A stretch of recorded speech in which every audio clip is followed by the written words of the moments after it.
Hello class, welcome to Agro Learner. मैं जीत चौधरी आप लोगों का फिर से एक बार स्वागत करता हूं एग्रो लर्नर एग्रीकल्चर क्लासेस में। जैसा कि कुछ टाइम से हमारी वीडियोस नहीं आ रही थी, उसका जो कारण ये था कि मेरी कुछ हेल्थ इश्यूज़ थे, जिसकी वजह से मैं क्लास प्रॉपर नहीं ले पा रहा था।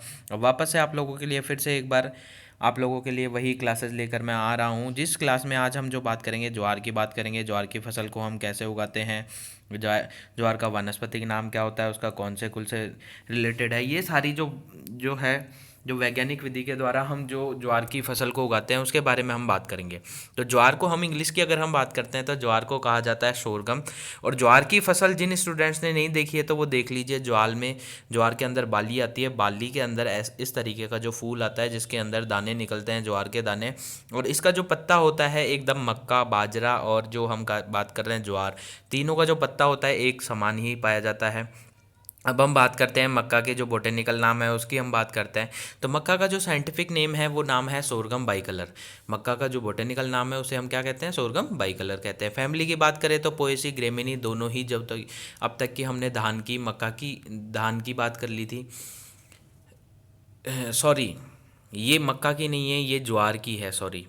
जैसे कि हम बात करते हैं धान में भी हमने पढ़ा था, धान के बाद में हमने जो मक्का में पढ़ा था, तो उसी के अकॉर्डिंग ये जो है साइंटिफिक नेम तो इसका ज्वार का है सोरगम बाइकलर। और कुल की बात करते हैं, कुल जो है कि धान और जो मक्का दोनों का सेम है, पोएसी ग्रेमिनी, ये इसका कुल है।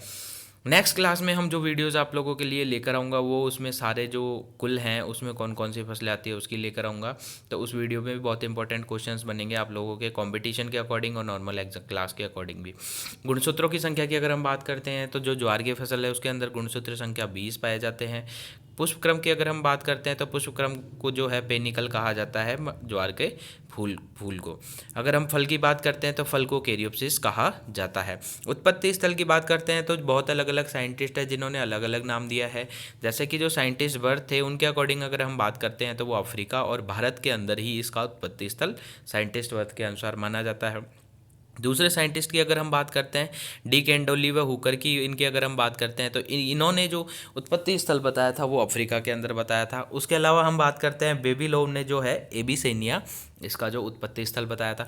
पर मोस्टली एग्जाम्स में आप लोगों की जो एग्जाम्स होंगे उनमें एग्जाम्स में आपके अफ्रीका और भारतीय ऑप्शन आएगा। तो आप लोगों को अगर जहाँ पे अफ्रीका भारत दोनों ऑप्शन आते हैं वहाँ पे अफ्रीका टिक कीजिए, और अगर ओनली भारत आता है तो वहाँ पे भारत टिक कर सकते हैं। महत्व इंपॉर्टेंट बात करते हैं हम मक्का की फसल की क्या होती है। तो मक्का की वो फसल होती है, महत्वपूर्ण इंपॉर्टेंट टॉपिक की अगर हम बात करते हैं तो धान और गेहूं मतलब चावल और गेहूं के बाद में अगर खाद्यान्न फसलों के क्षेत्रफल की दृष्टि से अगर हम बात करते हैं तो ज्वार का उत्पादन में क्षेत्रफल की दृष्टि में तीसरा स्थान पाया जाता है। ज्वार के अंदर हम बात करते हैं, ज्वार की जो फसल है प्रोटोगाइनी फसल है। प्रोटोगाइनी फसल क्या होती है, वह फसल होती है जिसके अंदर मादा जो अंग होते हैं वो नर से पहले ही परिपक्व हो जाते हैं, ऐसी फसल को प्रोटोगाइनी फसल कहते हैं। ज्वार की हम बात करते हैं, ज्वार के अंदर जो लाइसिन एमिनो अम्ल होता है उसकी कमी पाई जाती है। उसके अलावा हम बात करते हैं कि जो अधिक ज्वार खाने से पशु के अंदर जो जो पेलेग्रा रोग होता है, पेलेग्रा रोग किसकी अधिकता के कारण होता है, ल्यूसीन अम्ल की अधिकता के कारण होता है, पेलेग्रा रोग हो जाता है। अगर किसी पशु को हम ज्वार ज़्यादा खिला देते हैं तो उसमें ज्वार के अंदर हम बात करते हैं ल्यूसीन अधिक मात्रा में पाया जाता है, जिसकी वजह से उसमें पेलेग्रा रोग हो जाता है। नेक्स्ट हम बात करते हैं ज्वार के पौधे की जो पत्तियों की अगर हम बात करते हैं तो पत्तियों में छोटी अवस्था में एक ग्लाइकोसाइड पाया जाता है। ग्लाइकोसाइड का होता है हाइड्रोसाइनिक अम्ल पाया जाता है। हाइड्रोसाइनिक अम्ल जो है छोटी अवस्था में पौधे जो ज्वार की फसल होती है उसकी छोटी अवस्था में पाया जाता है। अगर उस अवस्था में छोटी अवस्था में हम अगर किसी पशु को जो ज्वार की फसल खिला देते हैं, क्योंकि उसमें हाइड्रोसाइनिक अम्ल की मात्रा ज़्यादा होती है, जिसकी वजह से अधिक मात्रा होने की वजह से जो पशु है उसको चारे में खिलाने की वजह से पशु की मृत्यु भी हो जाती है, और मृत्यु नहीं होती है तो पशु बहुत ज़्यादा क्या हो जाता है, बीमार हो जाता है।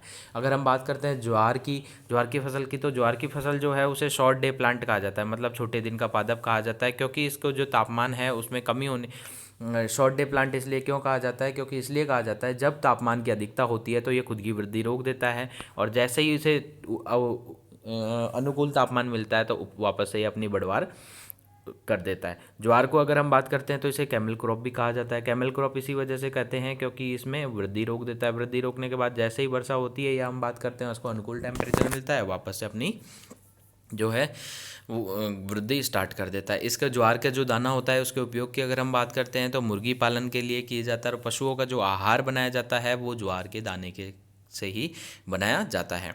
अब हम बात करते हैं जलवायु। तो जो ज्वार की फसल है उसको गर्म जलवायु, गर्म मौसम की आवश्यकता होती है, और तापमान की हम बात करें तो 26 से लेकर 30 डिग्री सेल्सियस तक तापमान की उपयुक्त आवश्यकता होती है।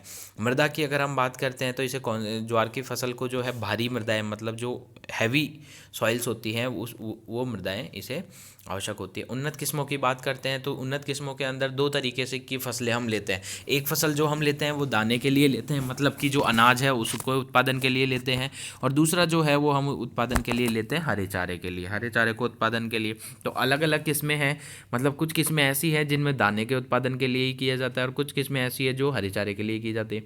अब हम बात करते हैं दाने के लिए जो फसलें हैं वो है CHS 5, CHS 6, CHS 9, CHS 14, CHS 17, CSV 13, CSV 15, CSV 19, और उसके अलावा प्रताप ज्वार 1430। ये जो उन्नत किस्में हैं ये दाने के लिए उगाई जाती है, मतलब अनाज के लिए उगाई जाती है।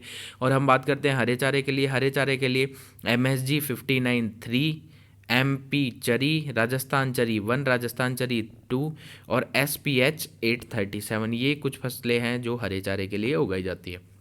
अब हम जो ज्वार की फसल है इसकी बीज दर की अगर हम बात करते हैं तो ज्वार की फसल में जो बीज दर होती है दाने के अकॉर्डिंग अगर हम बात करें, अगर हमें अनाज उत्पादन के लिए फसल लेनी है तो 9 से 10 किलो पर हेक्टेयर हमें बीज दर लेनी होती है। अगर हम बात करते हैं हरे चारे की फसल के लिए तो हमें 40 किलो पर हेक्टेयर हमें इसकी बीज दर लेनी होती है। बुआई के समय की अगर हम बात करते हैं ज्वार की फसल को, तो ज्वार की फसल जो है जून के अंत में इसे उगा देनी चाहिए। और बात करें हम कि इसे कब वो कर देना या तो जून के प्रथम सप्ताह में, जून के अंत में उगा देनी चाहिए।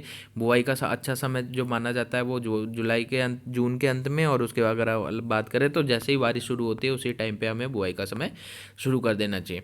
पृथक्करण दूरी की अगर हम बात करते हैं ज्वार की फसल के लिए आइसोलेशन डिस्टेंस जो होता है, आइसोलेशन डिस्टेंस की अगर हम बात करते हैं पंक्ति से पंक्ति पंक्ति से पंक्ति की अगर हम बात करते हैं, रो टू रो अगर हम बात करते हैं तो 45 सेंटीमीटर इसकी पृथक्करण दूरी होती है। और प्लांट टू प्लांट अगर हम बात करते हैं तो 12 से 15 सेंटीमीटर इसकी पौधे से पौधे की दूरी बनाई जाती है। अगर हम बात करते हैं चारे की फसल के लिए, तो चारे की फसल के लिए जो पौधे से पौधे की दूरी बनाई जाती है वो 25 से 30 सेंटीमीटर पौधे से पौधे की दूरी बनाई जाती है। अब हम बात करते हैं कि 1 हेक्टेयर में हम कितने पौधे उगा सकते हैं, तो 1 हेक्टेयर में हम 1.5 लाख पौधे पर हेक्टेयर हम उसके अंदर पादप संख्या उगाई जा सकती है।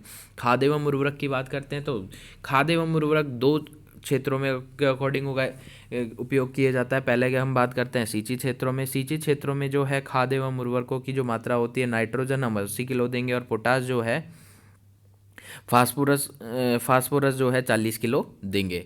दूसरा ऐसी चीज क्षेत्रों की हम बात करते हैं तो ऐसी चीज क्षेत्रों में लगभग इसका आधा होता है। नाइट्रोजन की अगर हम बात करते हैं तो 40 किलो हो जाता है, और फास्फोरस की अगर हम बात करते हैं तो वो 20 किलो हो जाता है। पादप संरक्षण की हम बात करते हैं कि इसे कौन कौन से, ये जो ज्वार की फसल है इसको कौन कौन से रोगों से हम बचा सकते हैं, पादपों को जो पौधे होते हैं उनका बचाव कर सकते हैं। तो हम बात करते हैं कंडवा रोग। कंडवा रोग के अलावा पत्ती धब्बा रोग, पत्ती धब्बा रोग के अलावा तना मक्खी और तना छेदक, ये जो है मुख्य रोग हैं जो कि हमारी ज्वार की फसल के अंदर लग जाते हैं। इनसे हमें बचाव करना चाहिए। मुख्य सिंचाई की अगर हम बात करते हैं तो प्रमुख सिंचाई ये जो है मक्का की जो प्रमुख सिंचाई है यहाँ पे लिखी हुई है, बट हम अगर बात करते हैं ज्वार की, जो ज्वार की फसल है हमारी उसकी प्रमुख सिंचाई की, तो ज्वार की जो फसल है उसकी प्रमुख सिंचाई होती है एक तो जड़ जमते समय। जड़ जमते समय से अर्थात तात्पर्य है कि 15 से मतलब 10 से 15 दिन की जो है फर्स्ट हमारी सिंचाई करनी चाहिए। उसके बाद में हम बात करें फुटान, मतलब जो हमारी पत्तियां ज़्यादा बढ़ रही हैं उस समय हमें सिंचाई करनी चाहिए। थर्ड सिंचाई जो हमें बाली आते समय करनी चाहिए, और फोर्थ जो सिंचाई है वो बाली में दाने बनते समय इसकी सिंचाई की क्रांतिक 4 अवस्थाएं होती है। उपज की अगर हम बात करते हैं तो संकर किस्म जो होती है, मतलब जो हाइब्रिड वेराइटीज़ होती है उनकी अगर हम बात करते हैं तो 30 से 45 क्विंटल पर हेक्टेयर इसमें उपज हमें लेते हैं। दूसरी अगर हम बात करते हैं तो इसके अंदर जो संकर किस्में हैं उसमें 30 से 45 कुंटल पर हेक्टेयर तो इसकी संकर किस्म की उपज होती है। और उसके साथ में हम बात करते हैं तो सूखी कड़वी मतलब जो चारा होता है वो 80 से 100 क्विंटल पर हेक्टेयर हो जाता है। देसी किस्म की अगर हम बात करते हैं तो दाने की जो उपज होती है 10 से 15 क्विंटल पर हेक्टेयर होती है। उसके अलावा हरे चारे की उपज की अगर हम बात करते हैं पर हेक्टेयर तो 300 से 400 क्विंटल पर हेक्टेयर हमारा हरे चारे की उपज पाई जाती है। नेक्स्ट हम बात करते हैं ज्वार की संकर किस्मों की, अगर वो कब से कब तक पक कर तैयार हो जाती है तो 90 से 100 दिन का 90 से 110 दिन का टाइम ड्यूरेशन होता है, जिसमें जो ज्वार की फसल है वो पककर हमें तैयार इजीली अवेलेबल मिल जाती है। अब हम बात करते हैं कि इसका जो भंडारण है वो कितने टेम्परेचर पे करना चाहिए। तो जो 8 से 10% जब हमारे जो अनाज होता है उसके अंदर नमी पाई जाती है तब इसका भंडारण करना चाहिए। अब बात करते हैं इसका राष्ट्रीय ज्वार अनुसंधान केंद्र कहाँ पर है। तो राष्ट्रीय ज्वार अनुसंधान केंद्र जो कि हैदराबाद आंध्र प्रदेश में स्थित है। अब हम बात करते हैं कि कितने स्टेजेस इसकी होते हैं, जिसके अंदर ये 2 स्टेजेस में ये कंप्लीट होती है। एक होता है वेजिटेटिव स्टेज। वेजिटेटिव स्टेज वो स्टेज होता है जब तक कि हमारा बीज उगाने से लेकर और जब तक कि उसमें बाली नहीं आ जाती वो वेजिटेटिव स्टेज होता है। और दूसरा होता है ग्रेन फिलिंग। ग्रेन फिलिंग का मतलब है जैसे ही उसके अंदर फूल आता है, फूल आने के बाद में उसमें जो है हम जो बीज बनता है, बीज बनने के बाद में लास्ट जो स्टेज होती है परिपक्व होने तक, ये दूसरी ग्रेन फिलिंग स्टेज होती है। इसके अंदर मोस्ट इम्पोर्टेंट जो वेजिटेटिव जो है वो हरे चारे तक के लिए ली जाती है। वेजिटेटिव स्टेज जो होती है हरे चारे के लिए ही तक ली जाती है, क्योंकि इस टाइम पे इसमें जो है बाली नहीं आने देते। अब हम बात करते हैं कि जो क्रॉप है उसका किस अकॉर्डिंग डेवलपमेंट होता है। जो हमारी क्रॉप है ज्वार की फसल है उसकी 4 स्टेजेस होती है। पहली होती है इनिशियल स्टेजेस। इनिशियल स्टेज में जो पौधा है उसको उगाया जाता है, जो अनाज है उसको उगाया जाता है। अनाज को उगाने के बाद में वो छोटी मतलब 1 फुट की हाइट जब हो जाती है वो इनिशियल स्टेज होती है। क्रॉप डेवलपमेंट मतलब क्रॉप खुद की जो पौधा होता है वो बढ़वार करता है, वो क्रॉप डेवलपमेंट होती है। मिड सीजन में जो बाली आती है वो मिड सीज़न होता है। लेट सीज़न जो होता है, लेट सीज़न के अंदर क्या होता है हमारे ज्वार की फसल के अंदर वो किया जाता है, जो दाना बनता है वो जो टाइम होता है वो लेट सीज़न के अंदर आता है। तो क्लास आपको ये वीडियो पसंद आई होगी, मिलते हैं नेक्स्ट वीडियो में। और हाँ, वीडियो को लाइक कीजिए, कमेंट कीजिए, और कोई भी अगर आपको कोई भी क्वेश्चन है कोई भी प्रॉब्लम है रिलेटेड टू कोई भी एग्रीकल्चर 12th क्लास के से लेके, तो आप मुझे कमेंट कर सकते हैं। और वीडियोस को लाइक करो, कमेंट करो और फैला दो वीडियो को। और अब से आप लोगों की ऐसी कोई क्लास नहीं जाएगी, डेली आप लोगों की वीडियो आएगी। कुछ तबीयत ख़राब हो गई थी जिसकी वजह से वीडियो नहीं आई थी। टेलीग्राम चैनल को ज्वाइन करो, आप लोगों को बहुत सारे नोट्स वहाँ पर अवेलेबल मिल जाएंगे। Thank you.